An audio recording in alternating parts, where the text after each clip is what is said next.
Hello, fellow heroes. I'm Action Smacchan, the 2-in-1 hero made up of a virus from the 70s and a guy who likes to play things. And I'm here with my pal, Blue Infinity 22. Ooh, that was actually pretty smoothish today. Yeah. we're practically in sync. I like it. Mm-hmm. You can be Justin though. I could be the other guy that's in sync. I'll be the other guys. Literally. That way. In May. I haven't actually listened to NSYNC in a very long time, so I don't know any songs. I'm pretty sure that's true. We're a good boy band. Mm-hmm. Well, Very anyway. relevant to today's topic of style. But before we get to all that, let's go ahead and start as we do every episode. Blue, what have you been playing lately? I've been warming up on Archipelago stuff. I've been continuing it since last time, trying out new games that are compatible, practicing like Ocarina of Time tricks, and I think actually this weekend we're going to do a massive 30-person multi-world. 30-person? That's so cool. Yeah, I'm really excited for it. You were like almost making things into like a 99 game. Oh yeah, it's about to be a battle royale. Right? Well, I'm glad you're having fun with all that. As for myself, I did pick up a couple of new games. I did get Paper Mario: The Thousand-Year Door. Ooh. And it is super pretty, and I love the new orchestrations. I only played it for about 40 minutes, but I was all like, this is a pretty good time.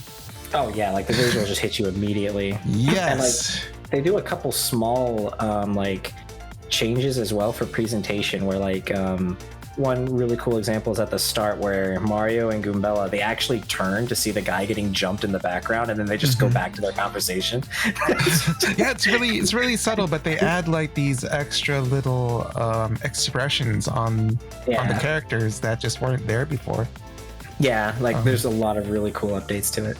So I really like that. And just like on a technical level, all the reflective maps, the reflections of stuff, so good. But yeah, I think it's awesome. I'm not a huge stickler for frames per second at all. So... Yeah, they with the 30 frames. They also edited like power bounce somehow, where like so in the original, the frames for doing a power bounce, it was like a 6-frame window, then 5, then 4, then 3, then 2, then 1, and then it's frame perfect after that. For whatever reason, they edited it to be 1 frame after the 4th one, and then go back to the old pattern. So it's like it's like 7 frames, then 5, then 4, then 1, then 3, then 2. It's just like, like what? What if we change the timing to the Fibonacci sequence? Yeah, and like I probably for balancing, because like power bounce is the most broken mechanic in Paper Mario. Like it's how you one-turn every boss in the game. Yeah. So maybe it was just to like kind of try, so like those who are still skilled can still pull it off, whereas it's less like an easy win button, I guess. But yeah, like somebody was like, what a random thing to what a random thing to throw in there. But it's probably still not too difficult with it being 30 frames instead of 60. So it's like one frame out of a 30 frame window is easier than a 60. But yeah, it's an interesting change for balancing. You have a point. But yeah, I haven't gotten far enough to even try that yet, but we're gonna be excited to see the highlight reel for your playthrough. I was recording it a little bit, but I wasn't having any audio on my end. But I just wanted a recording of it, just my beginning moments of it. Oh yeah, it's good footage to have. Yeah. Also that same week I picked up a Eiyuden Chronicle 100 Heroes. Yeah, it is the spiritual successor of Suikoden. Right. Okay. Yeah, with the same or a lot of the same original team. While he was alive, it had the same director. And yeah, it definitely still feels like Suikoden, which I like because in the past few years I have become quite fond of Suikoden. I played a good chunk of the series. I played 1, 4, and 5. I hear that 2 is possibly the best. I do own it digitally on the PS3. I also have 3. I haven't gotten a chance to play that one too much. I also have Tear Christ on the DS. Suikoden Tear Christ. I played that one a little bit. They seem the fan base seems to not include it as like part of the main series of Suikoden. I guess it doesn't like have a number on it, so it's like considered a spin-off. I don't really know the difference. It has a funny dub. Tear Christ. Oh, speaking of dub, apparently people don't like the localization for Eiyuden Chronicles. Yeah, it's Well, I've never looked at it like side by side anything, but just kind of playing it, I'm pretty accepting of it. I don't really know the gripes specifically. They a lot of rewrites. It's very different from the JP version, and they would let's say a character was like, oh, that's terrible. In the localization they put, man, that's like a fish stuck on a hot sunny day. for the same line. Yeah. So they add just like a little bit more character. Yeah, so people were not big fan because like people don't really like rewriting characters essentially. Like if it was like they also made a like metaphor, then fine, but like they put that, and they do it often for when people were like looking at it, like it was like almost every other line they would flower it up. Oh, and I see. So people were especially like who were fans of that series, was like, you know, it's like the audience that for that series, they're like, okay, well, this is what we're here for, and we're getting like something completely different, like a different writer changing the characters and kind of thing. Yeah, and like one of the things about Suikoden is that I do like the writing, especially the character writing. So having somebody just completely edit it entirely is put a bad taste in like the people who are buying this in the first. Because if I remember right, wasn't this supposed to be like the final game for somebody? Yeah, the director passed away a little bit after development completed. So that especially got like when they saw that kind of localization, they're like specifically like now it's even more of a problem where they got the game like wanting to see the last game from this person, and they're not getting that. It's whoever localized it's writing now. I see. So it puts an even worse taste in their mouth because of that. Yeah, so, no, I could see how that could be a problem then. But aside from that, usually they're like, yeah, gameplay's great, but like this kind of really kills the mood when they're going there for that. Yeah, I mean the what's it called? Just kind of the storyline just feels very Suikoden still. Still got like the warring nations, the slight politics of the higher class, having to fight your friend, making your own army. That's still all there, just plot wise. And it's cool that Suikoden tends to have like the same framework for the plot, because it is all based off of the same classic Chinese novel, Water Margin. So it does make sense for them to all kind of have that same plot structure. So yeah, for the most part, enjoying Eiyuden Chronicles and also Paper Mario 1000 Year Door. As good, if not more beautiful than I remember. Oh, it's definitely more beautiful. Like it's such a, oh my goodness, like it's literally kind of sparked a discussion on remakes, like Thousand Year Door has, because recently discussion has been coming up on how to play classic games with like the best kind of environment. And like lately there's been a lot of essays on like where like classic games, like where they talk about like, oh, Ocarina of Time, it looks terrible now, whereas if you're playing it on like the original console on a CRT, that a lot of the visuals are pretty enhanced because of the because they're like made for that. They're made to be looked at on a CRT. Yeah, and it's something that kind of came up a little bit back in the day when you're talking about like when pixel artists are talking, like how in Castlevania on the PS1, how Dracula's eye has one red pixel and it looks really strange, but on a CRT where it's blended, you know, using that television, that it looks a lot better. Like you notice why it looks the way it does. So. Yeah. And like any imperfections you might see in geometry when you're playing on like emulators on like, or like upscaling, you don't see those imperfections on a CRT.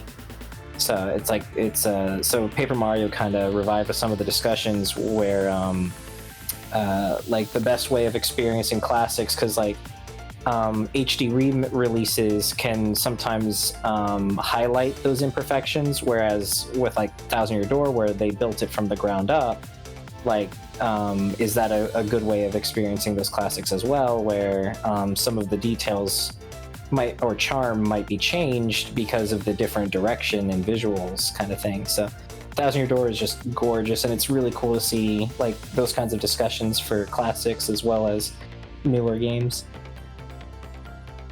Yeah, I think I've seen, at least YouTube has been wanting me to see some of those same essays that you probably are referring to. So I definitely know where it's coming from, especially when I've seen like some comparison images just kind of floating around the internet. I'm all like, oh, you know, they have a point. They were made, these artists did make these things specifically to see on the dang old CRT. And when you put it on there, it does look a bit better, a lot better, honestly. Yeah, I hope we see a lot more, like, because CRT filters used to be very difficult to actually like make, to like where a lot of them kind of don't look good. But lately, people have been actually really focusing on it, and some of them have been very impressive. And some YouTubers have been, when they're capturing using emulator, they put their own on the video itself. Yeah, and it does make such a difference. It's actually quite like almost like really eye-opening to see such a difference. So it's nice to see that those filters are finally becoming a thing, and I hope we might see them in like collections someday, like in like a Mega Man X collection. Kind of get a nice CRT filter that's not too like obnoxious or distracting, but it looks more natural. Maybe when they do decide to give us those Mega Man Legend collections. Ooh, that one I feel like would really like help with that. Like its style, which, you know, again could come up, like it's still very nice, even like when it's like upscaled or not on a original television. But like it really does enhance a lot of it. Oh yeah, and you know what? Like the Legends games are actually very like visually impressive if you consider the fact that like the all the cutscenes are like runtime. They're not pre-rendered. Like when I was like sitting down and you know, actually streaming Mega Man Legends 1 and 2 a little bit, I like sat there and realized like, whoa, hold on. They're playing all these cutscenes.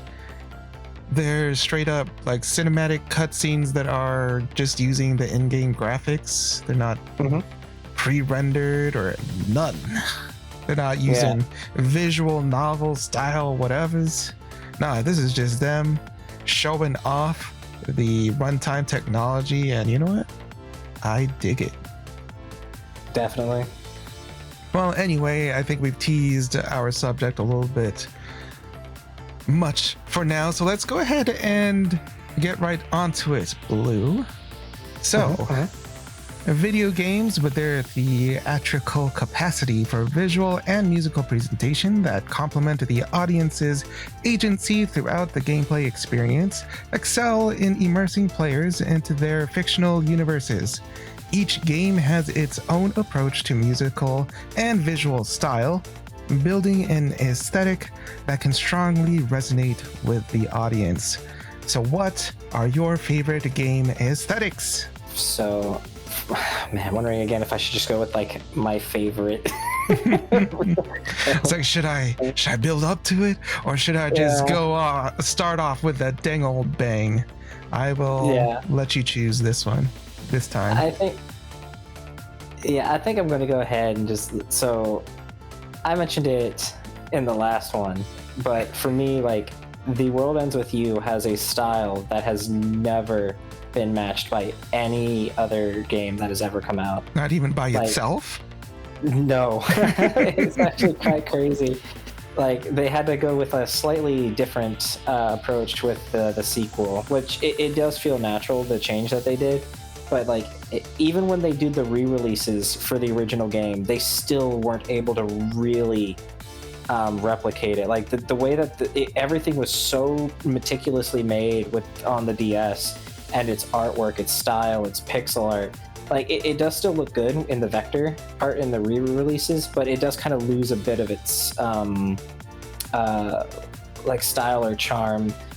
And like the music that they did, the atmosphere that they did, like everything comes together in such a style that is like it's not, even artists that are trying to replicate the art style have trouble really nailing down the style that was achieved with it. Like from like the bolder lines, or the fashion sense, or the proportions for the characters. Like it's never been matched. And even when they try to do it in Neo, like they just don't even like try, which is probably the best, approach to it, is to just not even try. Don't even do it. Just go ahead and do something else. Yeah, like they do. It does well in like paying homage to it, but it does continue its own unique way, and to give itself its own identity. Like it's in the name, Neo, The World Ends With You.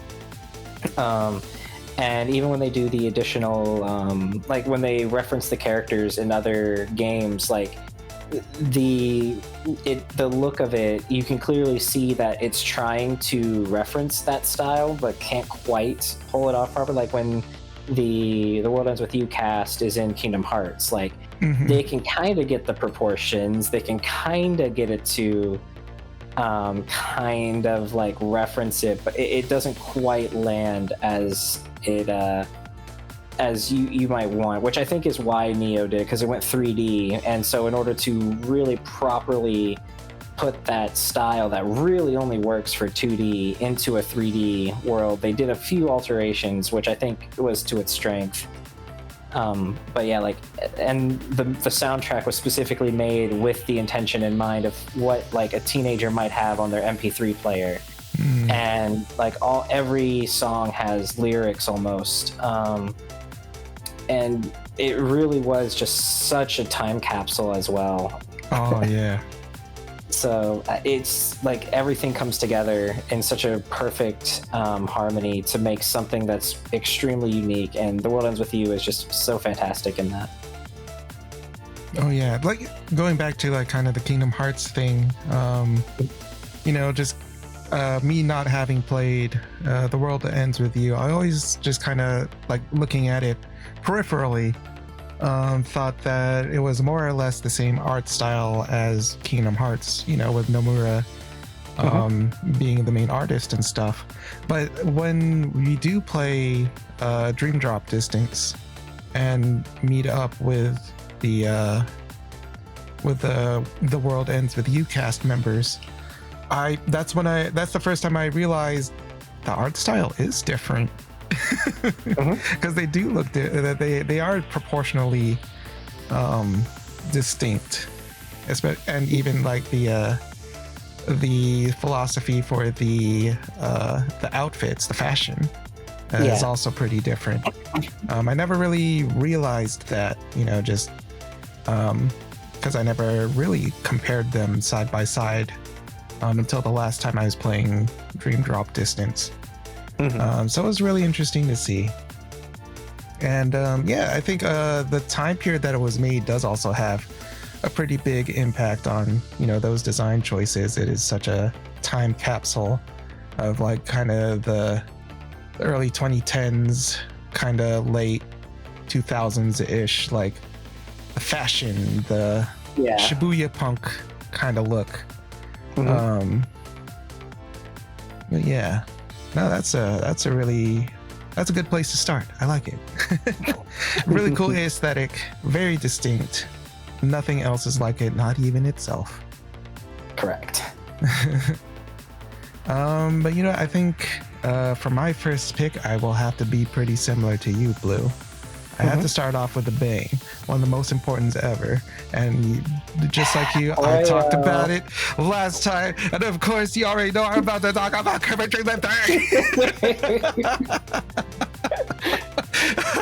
I was thinking of like saying it first, just to like get ahead of it. Wow, it's Kirby's Dream Land 3, isn't it? But of course, it's Kirby's Dream Land 3. I have to talk about Kirby's Dream Land 3. Because nothing looks like Kirby's Dream Land 3. Nothing truly sounds like Kirby's Dream Land 3. Even though the Kirby series basically had the same composer, the entire franchise, it's still Jun Ishikawa, but he's just killing it in Kirby's Dream Land 3. I don't have to stay on this topic or this game for too long because I can't really add anything else to. But I still will. So anyway, Kirby's Dream Land 3. Look at the background of this video. Look at it. Look at the background of Kirby's Dream Land 3. It is different from the Sakurai stuff. There's I feel like it's pretty distinct when Sakurai would be the director of the Kirby games. There's kind of a different philosophy to even like the background art. There's something just so, I don't want to say it's like more dreamlike because they're both in its own way dreamlike, but there's like more of an element of like action in Sakurai's Kirby titles. And for those who are not aware, Kirby's Dream Land 3 has a different director who disappeared from the face of the planet after he finished his tenure working on Kirby. But there is kind of a different philosophy. But then again, the everything about Kirby's Dream Land 3 is just a more relaxing aesthetic. We have the crayons, we have Kirby just being able to vibe with his friends, and we have the foreground, we have the idle animations, just able to give you like a pretty nice vibe, just moving slowly. But it's pretty satisfying in a Sakurai title like Kirby Superstar to brush through really quickly the scenery. But in Kirby's Dream Land 3, I like to stroll, man. I like to play with my remote control airplane friend, maybe ride on a broom. Because I just have that much fun just kind of chilling with the atmosphere of that game. But yeah, I could just go on, just kind of like how you could just go on about Twewy. I could go on about Kirby's Dream Land 3 for about 10 more episodes. For sure. But yeah, enough about that.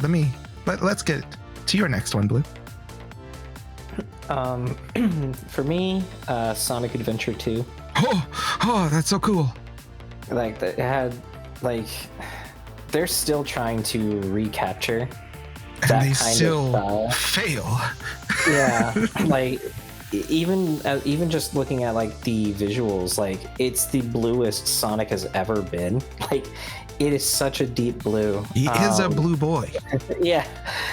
Like his shoes were unique, the art style was unique. Like they never really went back to the Adventure 1 and 2 art style. Like I think they still had him doing stuff, but it was never really like the same.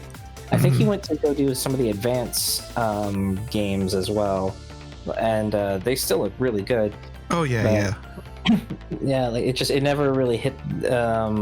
Which I guess like that was the point. Like they weren't trying to go back to like the adventure. They were trying to go in a new direction after. With the advanced games, they were going for a bit more like a classic feel to it. Whereas like in the adventure, like people still reference that original Sonic Adventure Sonic drawing to this day, of like putting other characters doing the like finger gun under the leg. Iconic pose. Yeah, and like the soundtrack is all rock, and yeah. And every character had a unique genre of that to them, where like Rouge had more jazz and saxophone with it. Eggman had more mechanical like sounds. Yeah, he was like kind of techno. Yeah, and so it was very unique, and like the style, like all of it was just bursting with color and life and atmosphere.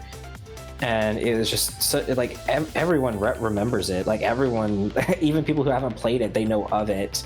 And it's just, it has such a great style to it that they like it feels like that entire like era kind of had some kind of like unique style of like being really bright. Like this was before the brown era.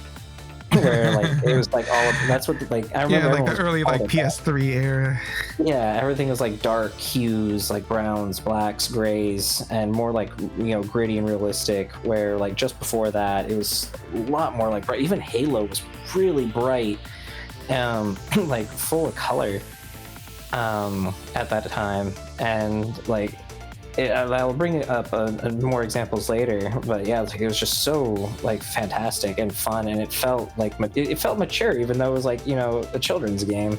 Oh, absolutely! Yeah. The story for Sonic Adventure 2, that was a really cool epic. I liked it. And like some of the lines in it are just so funny because it's like it's the perfect blend of taking itself seriously and then the absurdity. Like when it has that level of camp. Yeah, like it kills. So I've been doing randomizers for Sonic Adventure 2 Battle for that archipelago once in a while, and it kills everyone in the chat every time you play as Tails for the racing segment, and you just get through the first checkpoint and you hear Sonic on the radio. Tails, did you find the president? Oh no, Sonic, just a few more minutes. It's like you just have Tails chasing down the president of the United States. It's just so absurd. It's the perfect amount of camp where it's like, because when you look at it, it can get so absolutely dark, like Eggman literally holding a gun to Amy's head. And like actually thinking Sonic is going to die, and Tails blaming himself because he admitted it was a fake emerald. But then like you play the evil side and you realize he knew from the start that it was fake, and he just wanted to make sure that they all felt like they were responsible for Sonic's death. It's so tight. Yeah, like this has to be like the most devious Eggman has ever been. Yeah, and like Shadow was just such a strong character to where like his popularity just skyrocketed. Like, which is impressive for like a whole new character. Yeah, and it wasn't just like edgy for edgy's sake. Like he was a really fascinating character. Yeah. And Rouge being a triple agent, it really was such a good style, and like taking itself seriously while being just the right amount of camp. And like everyone remembers the final race with Sonic and Shadow. Like it's like parodied left and right as well. Like people still to this day, and the game's like 20 years old. It had so much style, and the visuals were great. The art blended well. The models were like unique.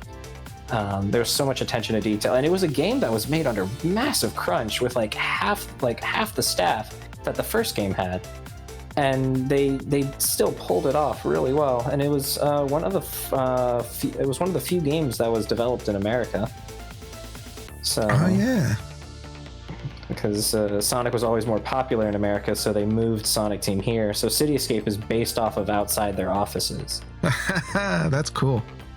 Yeah, and so it's like another time capsule of its time where Oh, absolutely, I absolutely. think it was like top 3 games sold on the GameCube too. Has to be.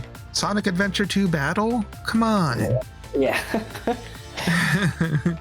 I think it's such a great style that I kind of hope that they like revisit. Like Sonic really like tries to leave behind a lot of its stuff now. It's similar to Pokemon where like they'll do something and then just leave that behind and try something else, which, you know, can be cool, but I'd love to see them kind of revisit some of that stuff.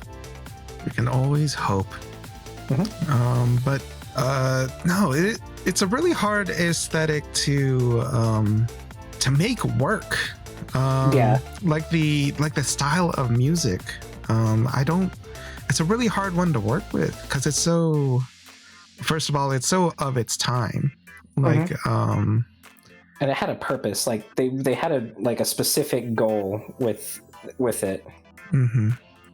And, you know, naturally it is the type of music that I like, you know, love to grow up with back in like the 2000s. I liked my alt rock, my punk rock, my butt rock, you know, and I would absolutely be jamming to the Adventure 2 soundtrack.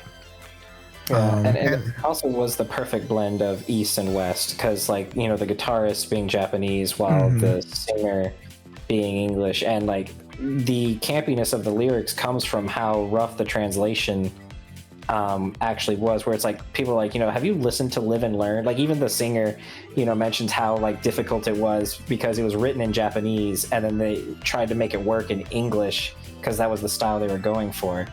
So they're like, if you really listen to the lyric, it's really, really cheesy, and or like, absolutely cheesy. It doesn't even make sense. Even he's like, it kind of doesn't even make sense, but we're like, screw it, we rock. It does, right? Like I said, it's really hard to make this thing work. Like literally nothing else can really make it work, but like it works with, again, the style of like the storytelling, right? It really shows the passion. It's just enough camp for you to accept the cheesy parts, the silly parts, but also like epic enough for you to like accept how awesome this soundtrack is and how good it feels to run alongside it. Yeah, totally. And it does manage to feel pretty distinct, you know, visually from the first Sonic Adventure. Yeah. Because it is a little bit darker, it is a little bit grittier, and you know, we have a whole lot more going on at night, right? Because we do have kind of the dark side, the shadow, the evil side to work with, and you know, that is reflected in the environments and the level stuff. So rather than like I think it's like 8 separate characters and like repeating a lot, it's 2 distinct narratives that really kind of tighten up the pacing as well. Because with there being no hub worlds and it's going straight stage to stage, it helped a lot with the pacing that people kind of had a little issue with. Kind of going with that same era. I do have my favorite of this franchise, The Legend of Zelda, The Wind Waker. I'm not sure if I talk that much about Wind Waker on the podcast yet. No, you have not. You're right. I only talk about Kirby's Dream and 3M Blue Reflection. Correct. Yeah. So, yeah, since I did not actually talk about it that much, I do love The Wind Waker. My favorite in Zelda franchise. And just still a freaking gorgeous game, in my opinion. Even if you just go back to like the original GameCube one, it has the cell shading that still looks great, still built around. And the HD one still looks fantastic, even more so. Yeah, it kind of goes back to that 1,000-Year Door thing where people, a lot of people actually, now that like the bloom has settled, really prefer the original looks to it because it lends itself to that cell shading style so much more. Where like there's a lot to admire with the HD remake in many ways, but a lot of people massively prefer the shading from the first game, because the other one, you can like kind of clearly see that it's kind of fake with it, where you see, like, you clearly see the sphere head with it being applied afterwards, whereas in the original you really see that like clean cell shading. And that they hide a lot of it behind the bloom in the HD, but like there's still like a lot like outside of that. But yeah, like it definitely looks fantastic even today. Absolutely, and it's something that I even appreciated more as I got older, and I understood like the influences of the art style in The Legend of Zelda: The Wind Waker, because as a kid. Because this game came out when we were like 8-ish, probably, right? But 12-ish. Yeah. One of those. Yeah, Mellow was 2001, I think, and Wind Waker, I think, was like a year after. So, yeah. Fact check us in the comments if you want to. 9 or 10-ish. Yeah, something around there. And just inherently, I still liked the way cartoons and anime looked back then. But as I became older, I have more of an appreciation for anime history, and the inspiration for the Wind Waker art style is rooted in classic anime. It is very much the style of Yasuji Mori from Toei Doga. 2003. 2003. That's when Wind Waker came out? Yes. Yeah, so we had to be about, like 10-ish, right? Yeah. Yeah. So you had that right. But anyway, yeah, so based off a lot of Toei Doga, and it has a lot of Toei Doga kind of references to designs beyond just the character stuff, even though like it's pretty one for one. If you go and look at the Little Prince and the 8-headed dragon, something like that, if you look at that, it looks exactly like the Wind Waker. Pretty much. I know it's like one of the first times that I really noticed like the cat eye kind of thing. Yeah, the cat eye. Those are definitely Yasuji Mori. And I'm like I was like surprised that Shigeru Miyamoto did not like the art style originally. Yeah, right? Considering where they literally had to wait till the very last second to where it was impossible to change and then go whoopsies. But no, it was surprising to me because Nintendo does have a history of just working alongside Toei Doga staff for games and stuff.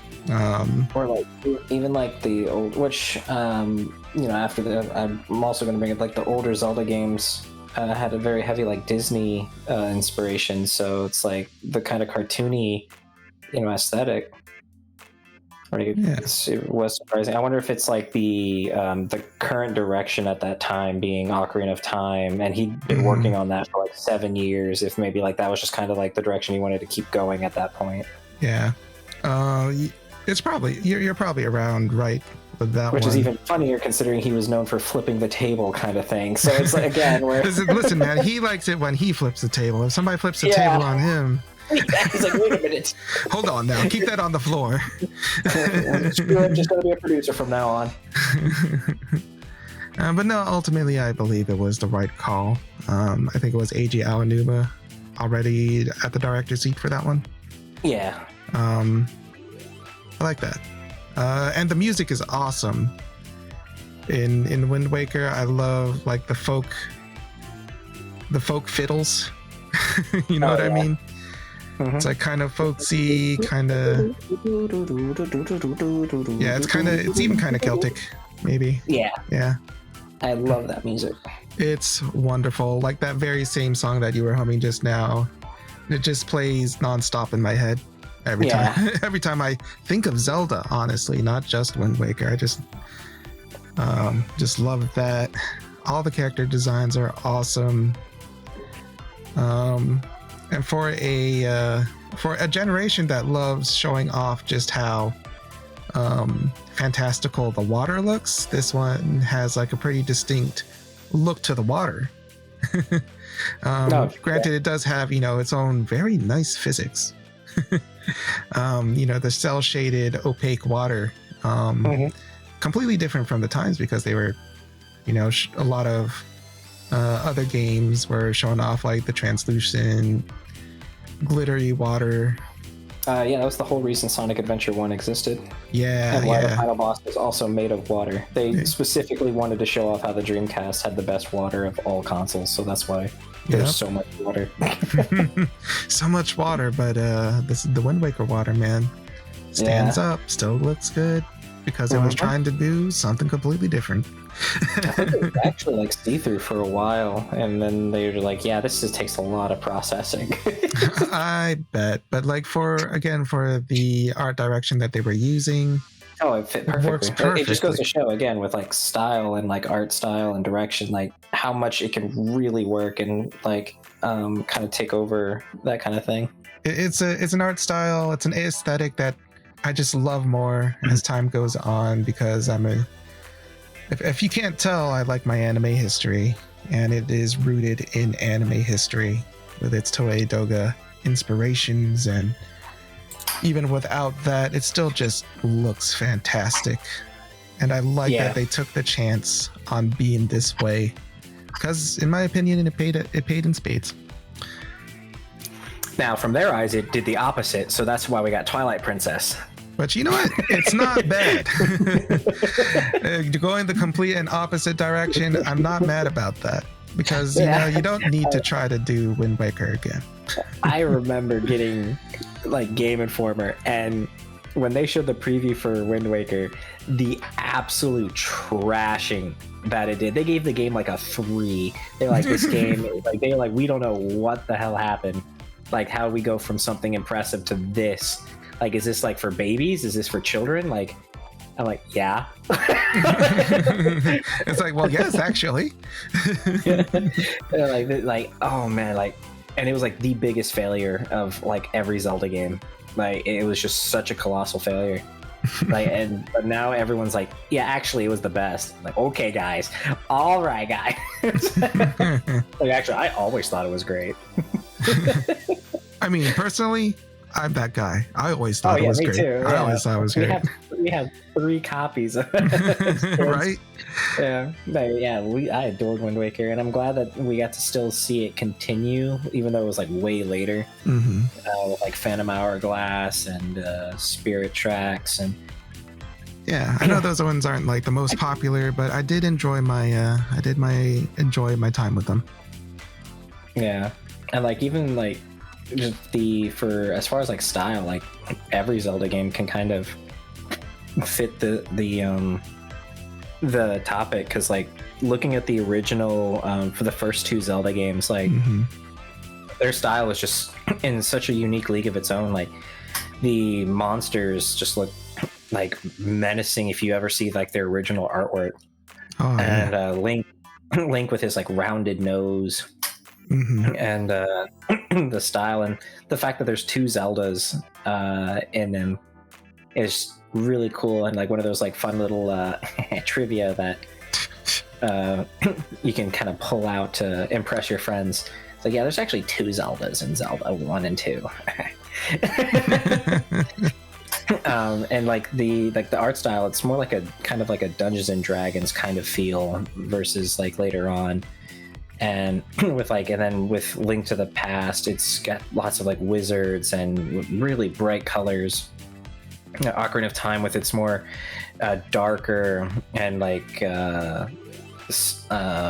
would even say stylish, where they tried to make it way more stylish that rather than like a fantasy feeling. With like Link being a pretty boy. And where they said they wanted to make him look cool but still look kind of cartoony with his like outfit, whereas like you got this like really pretty boy, muscular, and he's still wearing tights, and and then like Four Swords Adventures. It's sketchy style. I think it's also the only one that has Princess Zelda in a ponytail as well. And I love that design. That was so adorable. Yeah, and Minish Cap also like kind of expanding on that style.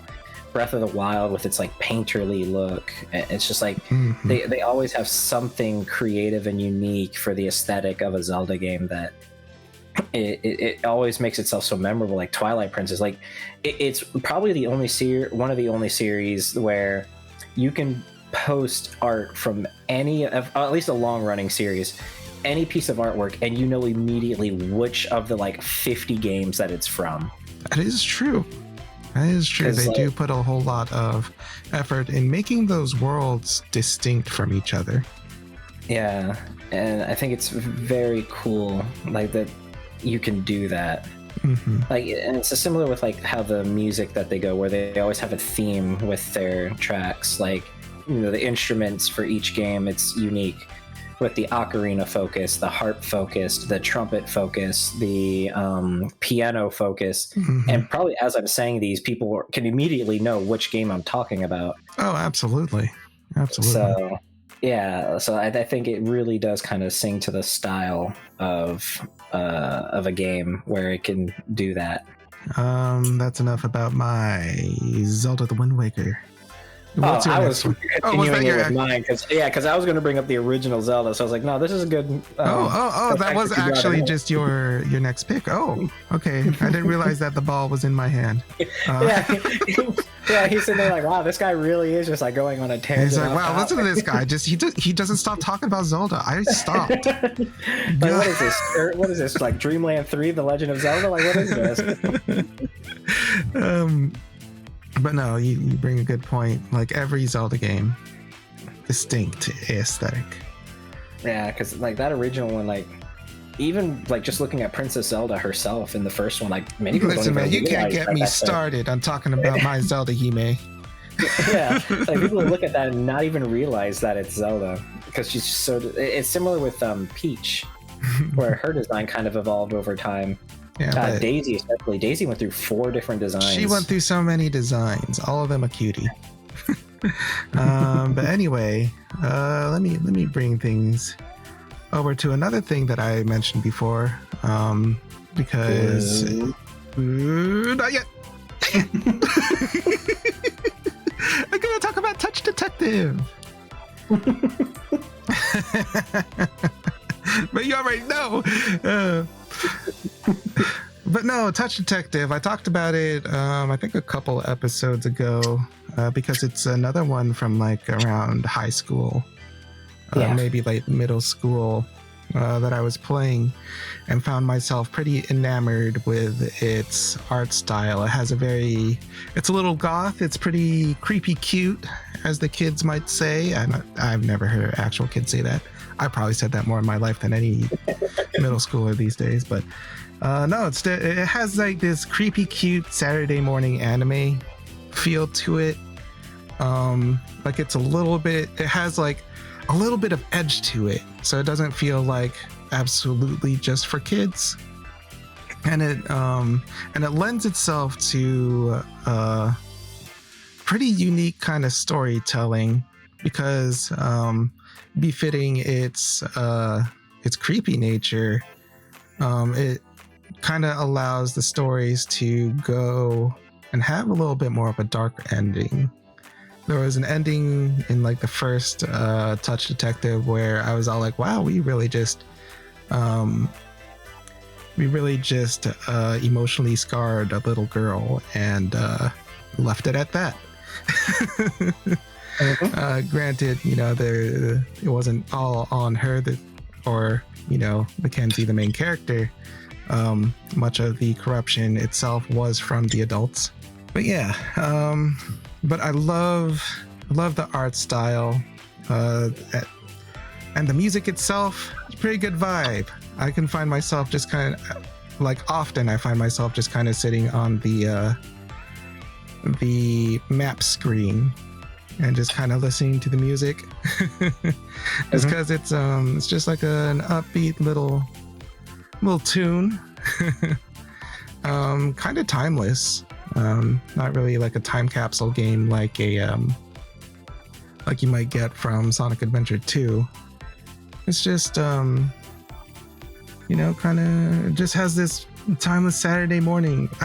What Saturday morning kind of make it kind of a specific time? Because I'm not sure if that's even like a term anybody because it's these not really days, huh? Yeah, it's not. So maybe I might be dating myself a little bit then. Not as timeless, but I feel like I could hand it to a kid and they'd be about as into it as I was. But yeah, I really like the DS low poly models of the game, kind of integrated on top of hand-drawn, stylized backgrounds and environments. There's something almost PS1 about it, but it's on the DS, so it might even be like lower poly than that. Like the world itself is shaped by what the strange art style allows. It, like the weird, creepy, cute style just kind of makes me accept that there is a landlady that's just a large anthropomorphic bird woman. Just because it's like it doesn't feel like it's totally rooted in our reality, and everything is diegetic. It's not like figuratively this landlady is actually just a human, but she just feels like a large bird woman. No, she's actually a large bird woman. And your butler, he doesn't just look like an undead demon guy. He actually is an undead demon guy, and that's fine. And I love it for that. And it doesn't like go so dark that it's just all like, oh, well, there's just like this conspiracy to it. No, it's just the world's a little bit weird, a little bit quirky. Yeah. And I guess that kind of is what makes me feel like it's kind of Saturday morning anime. But yep, totally dig that world, and I love that I've been able to replay it on the Switch lately. I've actually beaten 1 and 2 again, and I can finally play the third one that I have been waiting apparently like 15 years for or something. But I have not pulled the trigger on it yet. But looking forward to just being in this world and seeing new stories, because these stories do get really creative. And again, the art style, the aesthetic just kind of allows you to suspend your disbelief of some of the crazier parts of the stories. But yeah, that's my pick, Touch Detective. How about you, Blue? For me, I was thinking about Gen 2 and Pokemon. Ooh, Pokemon! Its art style, specifically in the second generation, is unlike anything else that has really ever been made, to the point that, like, if you were to see like fan art that's trying to be of Gen 2, you can easily tell. It's hard to even like really describe what makes it so unique, like when you're trying to like break it down, because when you look at it you can tell, oh yeah, that looks insane. I think what it might be is that it's like a reverse cell shading, where like it's bold colors and then it uses white instead of black for its cell shading. Okay. And it, like, if you like kind of look it up, like even with like the trainers, they also follow a similar kind of thing. And like looking at fan art online, where even today people still will do like Gen 2 style, like it sticks out, and its music is also like very like precise. And it's something that like I love looking at. Like whenever I go to like online simulators as well, like I always turn on the original Gen 2 sprites. They're unlike anything else. Like they're so bold in their colors, and like the unique shading makes them like really pop out of the screen.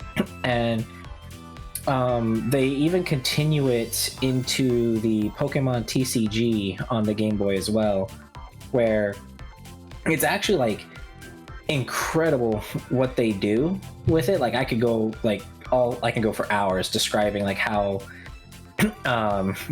like technical they get with the music and the sprite work to somehow make it something that shouldn't be possible on the Game Boy, but they still do through very clever through Satoru Iwata. it's such a fantastic style that it's really hard to really put into words, but like just looking it up, like the pixel art, the sprites, the environments, like it's such a beautiful looking game for the Game Boy Color, and it really is like it's unlike anything else in the series. And I think it's worth mentioning because it really does like stick with you. And I think it's the presentation for it is a large part of why Gen 2 still sticks with so many people. Like for a while, like up to like Gen 5, Gen 2 would be like near the bottom of everyone's list. And now it's like it's consistently brought up and mentioned, and there's fan art. Even like as far as like a day ago, I saw an artist drawing like vector art, but trying to match the coloring style of the Gen 2 sprites. You can easily tell that that's what they're doing when you look at it. It's very nice, and it's definitely something that like you have to like see for yourself to really, oh, okay, I get it, kind of thing. So yeah, Gen 2 Pokemon for sure. Oh, thinking about it though, it does make sense that it has its own distinct look, because it is right between 1 and 3. Where 1, establishes, the game is much earlier in the lifetime of like the Game Boy, right?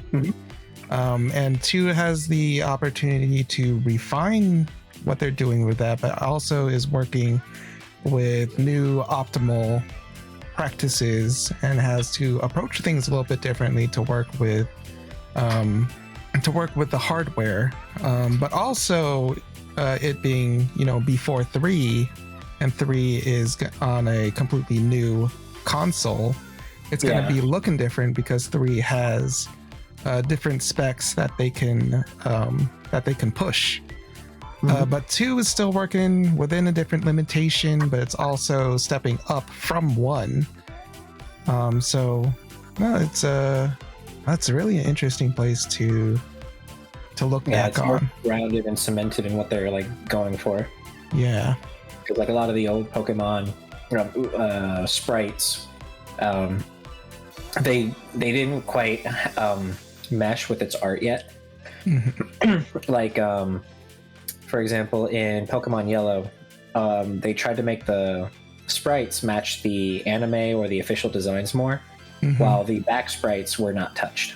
So they all still had their Pokemon like Green or original designs that looked very uncanny almost, or didn't match what their front sprites were, while Gen 2 finally was able to get everyone more uniform and grounded in what their designs were. So it was definitely like a chance for them to really like step up the presentation and and make things uniform, especially with now that it was like such a worldwide phenomenon. No, that's a very interesting pick. I like that a lot.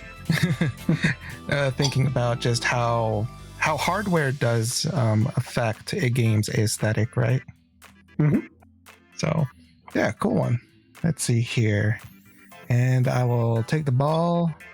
And I have not talked about my fandom for this that much at all, I don't think, on any of my channels. But I am, and you know this about me, I am a pretty big fan of the Touhou franchise. Yep. But I barely talk about it. I've never even played one on stream or any of the gameplay stuff. But I do like my Touhous. Marisa Kirisame is just one of my favorite video game characters. I think she's adorable. And Touhou specifically is a really cool aesthetic. It is like a mixture of like a lot of Far East mythology No, it's a whole lot of yokai stuff, and I love yokai stuff. I probably talked a fair bit about yokai stuff. I just love Japanese folk tales just generally. I have a very long love for it since I was a wee lad. But yeah, Touhou isn't just about yokai. It also has the mixture of a gothic Lolita to its style.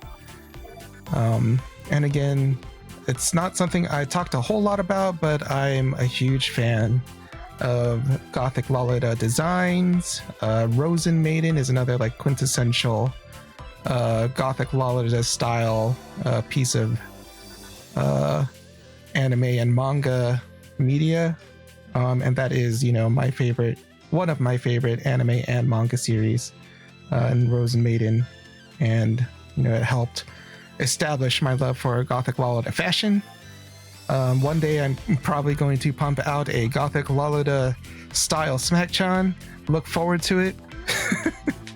But yeah, Touhou is another good representation of my love for all those things: Japanese folklore, Gothic Lolita fashion, the quirky indie art style of a single man, Zune, who has to do all of the infinite character designs for every installment, and he also does the music, and the music is one of the coolest song stylings in all of gaming as far as I'm concerned, and I'm sure a lot of people agree, because if you go to an arcade that has a whole lot of rhythm games seem to just be littered with different Touhou soundtrack these days. If you go to an arcade, you are probably going to play Bad Apple in some form in an arcade. I went to an arcade recently over in Richmond, and every arcade machine had a version of Bad Apple. And I do not mind that, because that song goes hard. But all the music in Touhou goes hard. Zune is a fantastic, in my opinion, a fantastic just designer, and also just a fantastic music composer. Also, I don't know, I'm a big fan of him. I like him a lot. I love my Touhous. Marius is a cutie. And yeah, I love a series that can give me dozens upon dozens upon dozens of cute girls. Oh, for sure. I think it even has a gacha game that's still going strong. Yeah. I even played it for a little bit. Only a little bit, because I could only last in a gacha game for so long, to be honest. But my love for the series did force me to at least turn it on for a couple days. And it's quite incredible just how much Touhou influenced anime culture here in the West without even most people knowing it. I know there'll be music that gets played often in animations and memes, and then people never realize, oh, that's from Touhou. Or they'll see character designs or references to Touhou and not even realize, oh wow, that's Touhou. It's honestly kind of shocking just how much influence that Touhou has had in almost everything, without ever being known that it is the influencer, everything. Yeah, I mean, these days it is a whole lot wider known, but it's still crazy that the actual main title games, produced by Zune, are still not super duper available. They're barely on Steam, and it's only from Touhou 6 onward that are available. Not even English patched, but there's such a culture around Touhou fandom. Yeah. And that's only grown exponentially, but it's kind of crazy how available the doujin work, the fan games are, because those are the true commercial stuff. You could actually buy those on console. What's official and what's not anymore. It really is just a whole phenomenon. It's yeah, are you Touhou? Are you a Touhou? There's a Touhou crossover here. Like fan works are just like so much more well known than official work because of how like difficult it was to find anything and like even be able to tell them apart. But yeah, definitely love just the aesthetic. Again, it's the mixture of Gothic Lalada and Japanese folklore on top of the kind of Japanese folk music mixed with Eurobeat kind of music. Just such a mixture of things that I think is just flipping awesome. So that's why, you know, I stay a fan, even though I cannot beat an actual Touhou game. I'm bad at those games, but I love it. I love it. It feels good to be in. Maris is cute. Anyway, what's your next pick, Blue? I know an aesthetic that it's like that like you either really like appeal to it or really hate it. The 3D games on the Game Boy Advance. Like Golden Sun is a good example. Oh, okay. Or like the Banjo-Kazooie. I think that's just something Camelot liked to do. Yeah. It was, man, what a unique style. Like I look back to it and I was just like, do I like it? That's the true question right now. It's like, was it crap or do I actually like this right now to include it on this list? Yeah, because like it really like nothing was like it. Like nothing. even like Rare couldn't even like really when they ported the Donkey Kong Country games, it still had this like kind of crunchiness to it. Is so unique. Like I don't know. Like I'm glad I don't know if I liked it or not, but it definitely deserves mentioning. I think because it's unlike any like, and people know what I mean too. Like it's like I'm not even explaining it very well, but they know. Like immediately you can think of it in your head. So yeah, I don't know. I think that's definitely one to mention. That really does go back to just how the limitations of the hardware, you know, help form aesthetics of some of these games. I guess especially when we're talking about the dang old handhelds. Yeah, let's see here. What else do I got? I have yet another thing that I am constantly talking about how I love it, and its style. And we're not talking about Blue Reflection yet. I was guessing it. No, this time again it's Okage Shadow King.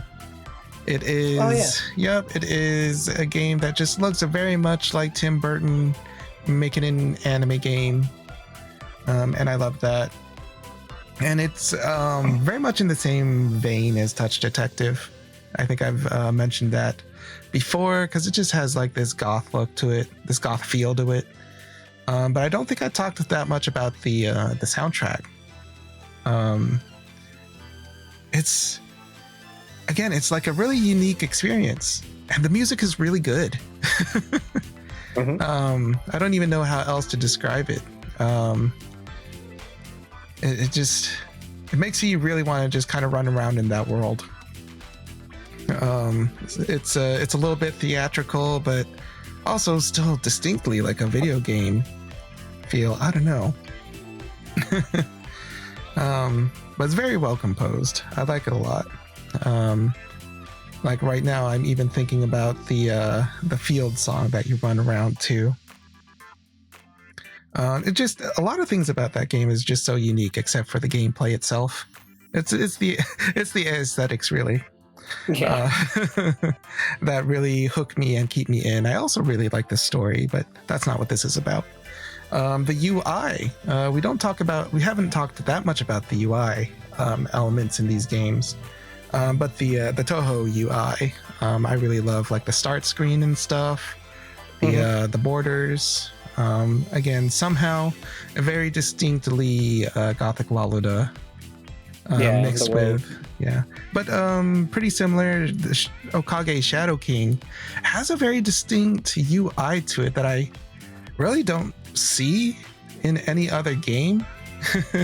The funny thing about the developers of Okage Shadow King is I think they literally made like 2 games, and one of them is, you know, this Dragon Quest Tim Burton goth game, and the other one is like, I don't even know what the heck that was. It wasn't something I played, I'll tell you that. Mm-hmm. But aside from just kind of being a pretty straight RPG in the gameplay area, that UI, the way it's almost kind of modern, like today than it was back then, because it had like this very kind of flat look. I guess you could kind of relate it to the theme of shadows in that game, how things are a little bit amorphous and just like shapes kind of morphing into each other, but not like goopy. I don't know, it's weird, but it's very just only in Okage Shadow King. Like, you really have to look at it to know what I'm talking about. But yeah, I love the design. I love the character designs in this game. Again, it's not just about being Tim Burton. It's like, I just love the sketchy look of it. It's kind of like when we're looking at the Four Swords art style. It has like that sketchiness to it, and like the art style of this game has its sketchiness to it, and like the concepts. And they translate interestingly into the 3D models, because it doesn't really have that sketchiness to it, but at the same time, I do feel like the visuals for this game stand up pretty well, because the designs themselves are just very stylized. So it just ends up looking as good today as it did all those years ago on the PS2. Kind of in the same vein as Wind Waker, because that was super stylized. But it manages to be this stylized without being like just cell shaded. I feel like that was happening a lot to keep things keep things a little bit ageless. Is there was a whole lot of like cell shading in anime like games, and I don't think this one's really cell shaded. It's just Okage. That's all I can say. But yeah, definitely one of my favorite aesthetics. I love the soundtrack. I love the way it looks. Well, yep. You got another one you want to talk about, Blue? I guess it's hard not to bring this one up, but it's just because it's like so popular that it almost feels like like, all right, I guess you're obligated to, but it's Persona 5. Like, it's okay, yeah. I was like, oh, we're talking about Persona again. Yeah, it's okay. It's okay. I've been in an echo chamber where I talk about nothing but Blue Reflection and Kirby's Dream Land 3. We can welcome the rest of the universe into this podcast as well. Yeah, it's one of those games that it's just like, it's so big and so popular. Everyone talks about it. Everyone knows it, but it's like, it's hard to kind of like put yourself back to when it was first announced and when that UI was first shown, and how dynamic, how stylish, like how creative. Because it's like a lot of menus in games in the last like generation, it's very simple. Like, they're very simplified.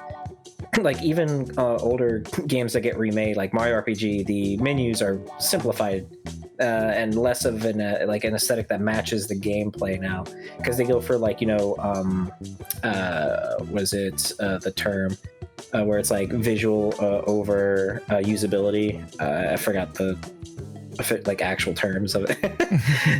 Where it's like you're going for usability rather than it's like function over form. Yeah, that's it. So, because like everything is now just like a straight menu, like very square, very rectangle, just very clean and simple. Whereas like Persona 5 is just unashamed and just like, it's like, oh, wow, I can't read shit, but it looks so cool. I know it like brings in like elements of different media, right? It's like Yeah. kind of manga in its Yeah. presentation. Yeah, and it's very stylish. Like you can't like it sticks with you, and even where like it turns them into silhouettes, and they're still moving like at the end of a battle while it's still doing the results. And they even brought that engine into the remake for Persona 3, and it does look very visually stunning. Though I don't know if it fits with Persona 3 very well, because it's very much a made for the Persona 5 cast and like aesthetic of Phantom Thieves and the movement, the energy. It's hard not to just, you know, there's nothing like it. It's so unique. And it's definitely like an aesthetic that lends itself well to video games menus. They clearly put a lot of effort and time and care into it, because it doesn't even slow down the game a lot either. Like it definitely isn't that is impressive? Like, yeah, it looks like, cool without tanking the processing. Yeah, so like it's very, very pleasing. And supposedly they're going to be doing it to Persona 4 as well. So I think it would lend itself better to 4 than it would to 3. And so it's going to be interesting to see. And then, of course, with the murmurings of Persona 6, like how are you going to like go like top that? Because it's very strong showing. And they brought some of it into Persona Q. But yeah, like just the aesthetic and style that they would have, it's very impressive, and it really stuck with a lot of people. Yeah, really. Although I have not played it that much myself yet, I do have my own copy of Persona 5 Royal that I got within the past year. I'm just saving it for a rainy day. Yeah, but or a rainy week. A rainy month. Yeah. But no, it's influential, I'd say at this point, at least amongst maybe the indie scene. You're gonna see echoes of how this presentation is, this aesthetic, so to speak. And even going into larger budget games, there is metaphor. I'm not sure if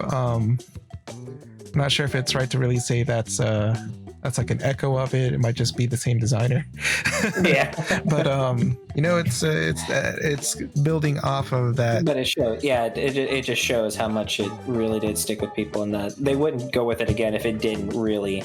Yeah, if it didn't leave its mark. Yeah, they would just try to come up with something else. Yeah. Not saying that they're not adding anything new to it, but you could see the core of it. Mm-hmm. Yeah, no, definitely a good one to mention. Super stylish. Persona, just like as a franchise in itself, stylish. Yeah.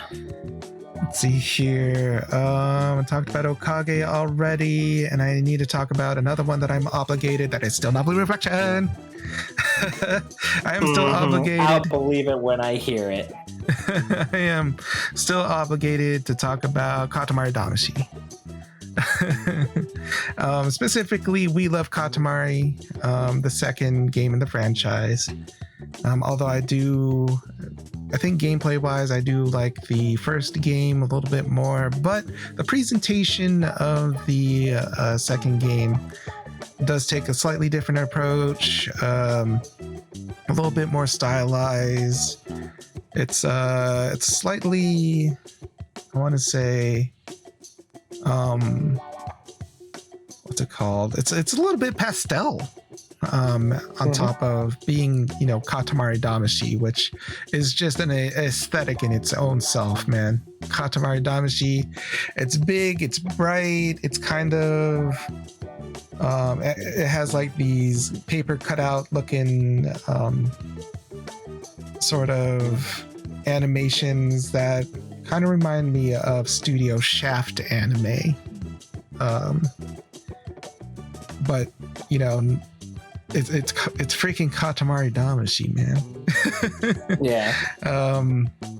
Also, of course, like Katamari Damacy music is just, it's Katamari Damacy music. I don't even, it's like a weird mixture of like kind of pop, but kind of just weird because it's all themed around rolling things up and making stars.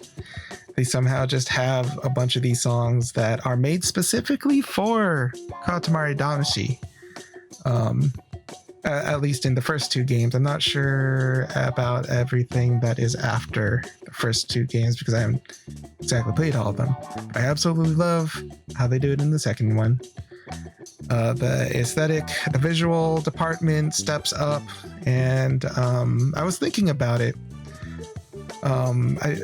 There are these songs in the first Katamari Damacy that I love more, but We Love Katamari has more songs that I like. You know what I mean? Mm-hmm. Just like in quantity. So that's why I chose We Love Katamari specifically over the first one. How about you, Blue? So one aesthetic that I really like is Breath of Fire 4's. Ooh, Breath of Fire 4, that is a dang old gorgeous game. Yeah, like it's actually like absolutely stunning. The effects, the visuals, the art, like it's one where like it's probably one of the earliest examples of the art style for concept art matching the game visuals. Like the sprites look like very good representation of like the concept art, the artistry. Like it all fits so well. Like I mean, like where like the aesthetic is able to completely match it in game as well as like, you know, you look at Ocarina of Time, the models clearly can't fit. Like it's not until the 3DS where like the models do actually look like the concept art, or like it, or like you having to do sprites for like Chrono Trigger versus the artwork. Like you can't really match. But with Breath of Fire 4, like it is fully realized, and it's just beautiful. It's like such a gorgeous like watercolor aesthetic, and like the special effects are beautiful. The environments are breathtaking. Like the music complements it great. Like Breath of Fire is just, it's such a fantastic series that really it had such a great reputation among like RPG fans back in the day, and that we don't really get to see anymore. But like it was like the quintessential. Like I remember growing, because they were hard too. And, oh, absolutely. And also like, at least for the first two, like the localization like was factually wrong as well, where like they gave you wrong information half the time. And so like it used to be like joked about as like, look, any gamer that beats Breath of Fire is a gamer to be feared. Because it's like there's one in Breath of Fire 2 that it literally tells you the completely wrong location to go to. Like it's completely wrong. Let me tell you, man, like Breath of Fire 2 was one of the first JRPGs that I grew up around. And yeah, that game was difficult. Yeah, like I love Breath of Fire 2. It's so fun, and like it was definitely like, let me get game facts real quick. Absolutely, no shame in it. No shame in it. You're gonna need help, and even if you go back to Breath of Fire 1, no shame in that. You're gonna need help. Yeah,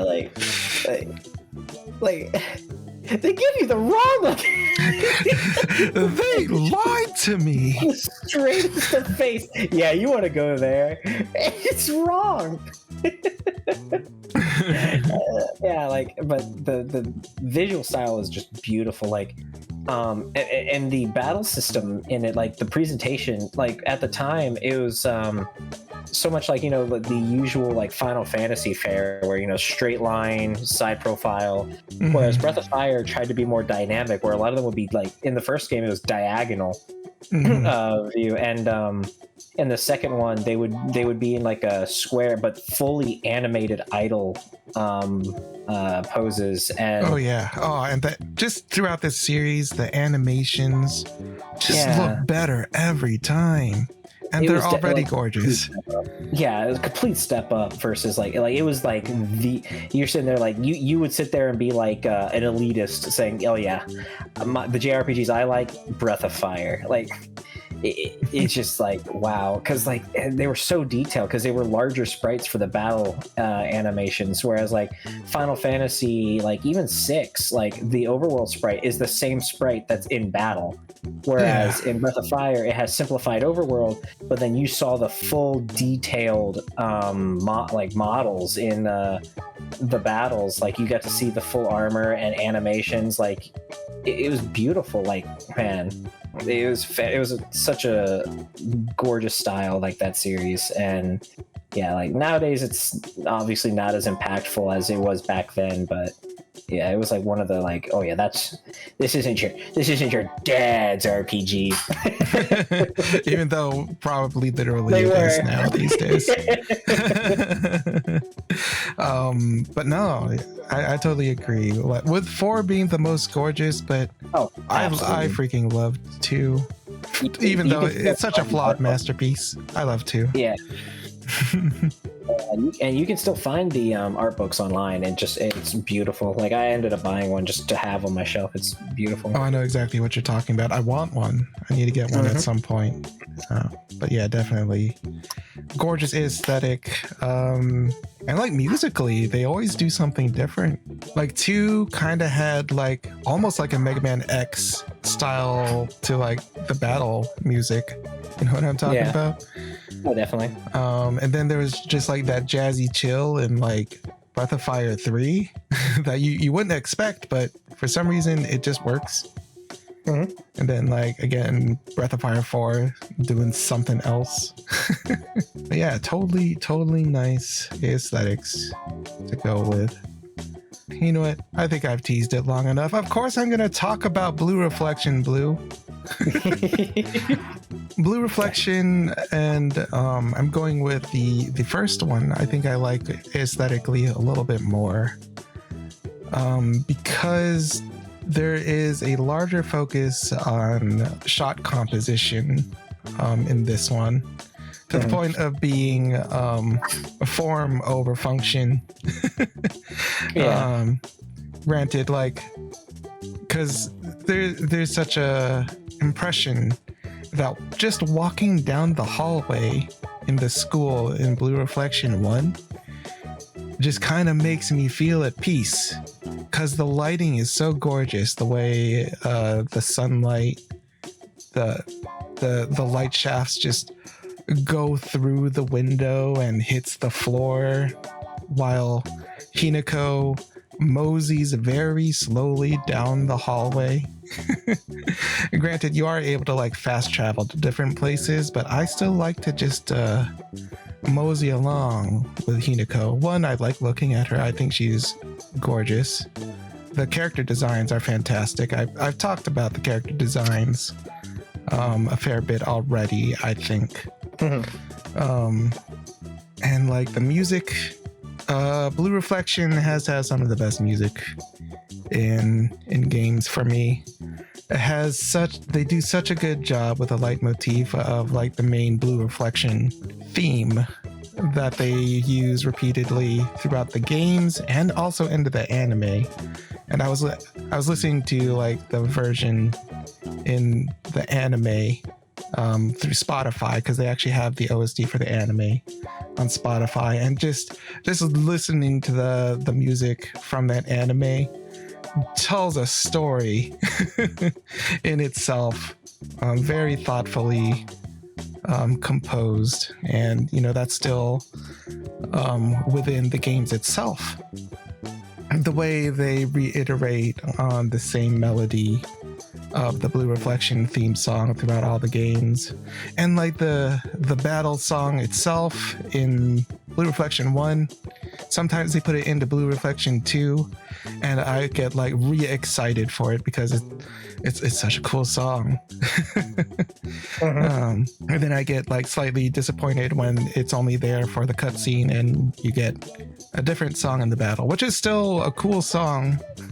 in Blue Reflection 2 for like the boss fights, but I get really excited when I hear the music from the first game. And there's just something about the way they mix traditional instruments with more electronic instruments. They do something with just like that inverted piano sound that just kind of fits elegantly with the backgrounds. I also just really love the way the worlds look that you run around in Blue Reflection 1. There's not as many to go around in 1 in comparison to 2, but they still leave a really good impression. I'm just talking about 1 again. I think the best word I could use to describe just the aesthetic in Blue Reflection, I think, is just going to be elegant. There's something just very elegant about it all. The light puddles of water that you could splash around in as you look into the distance. The surreal distance of what was the other world that modern fantasy RPGs tend to have. You have like the school world, and then you kind of have like the other world, the Tartarus or something. I forgot what they call it. I feel bad because I'm all like, oh, Blue Reflection, I love it, and then I like forget the terms. Whatever, don't judge me. I like Blue Reflection anyway. But the worlds themselves look so cool. They're very dreamlike, a little abstract, especially if you look into the distance.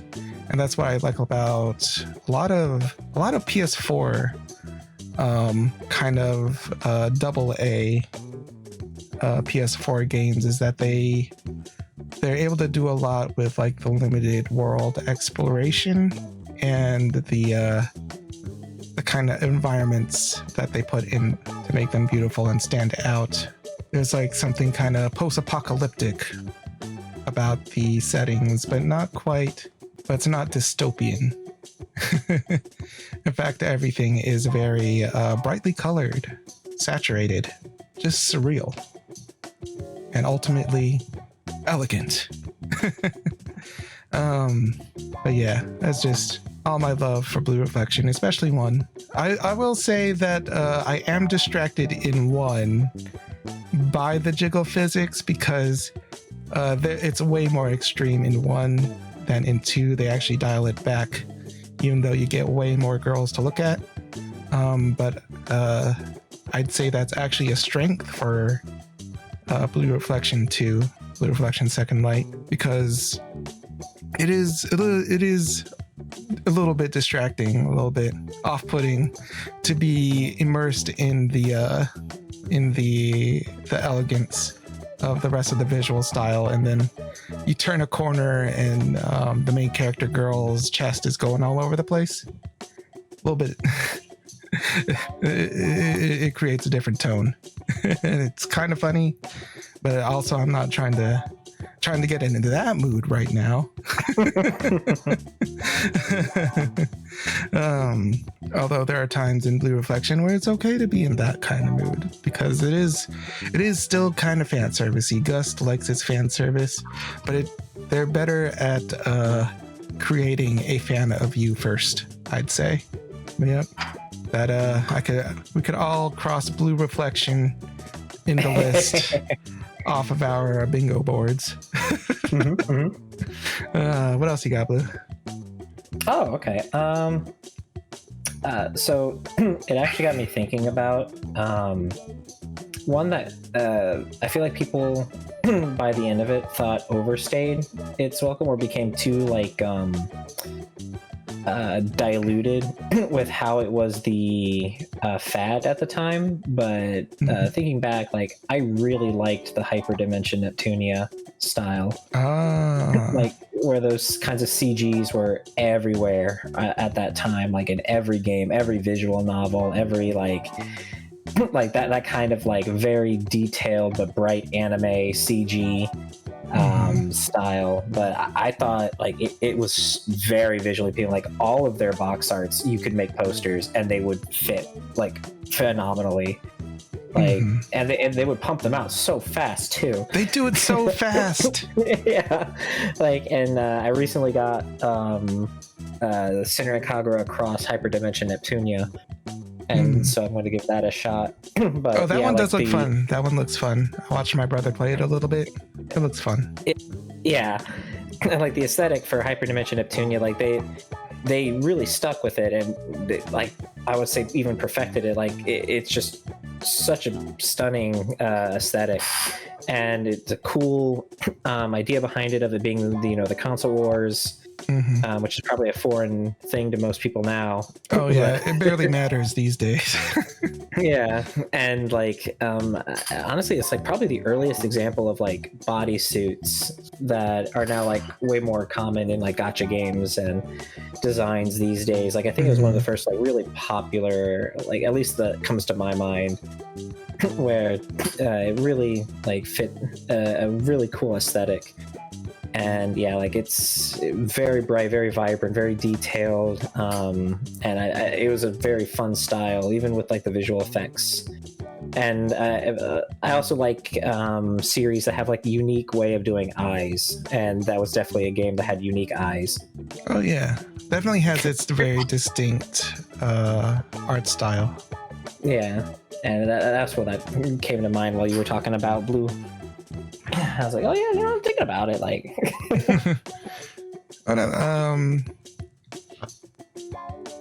the gameplay of Neptunia games are of a certain quality, but yeah, like visually, yeah, they are. but visually speaking, unique to itself, even. Oh yeah, like man, it really it really is not an exaggeration that a lot of their art and their box arts would just be fantastic posters or wallpapers, and like they just look so good. Yeah, and marrying visual style and music, they blend really well together, because it has a very utopian cyber look to it. You know what I mean? And the upbeat techno music, techno pop, whatever you want to call the music for Neptunia, fits super well with it. Yeah, definitely. And again, it's hard for me to truly like hate on a game that gives me a bunch of cute girls. Oh yeah, definitely. And the only Neptunia game, well, no, that's a lie. I always forget that I have Blonde versus Zombies, but the one that like I played like front to back is the Sega Hard Girls one.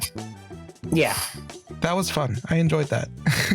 And I'm glad I didn't play too many other Neptunia games aside from that one, because it's a recycling of a lot of things.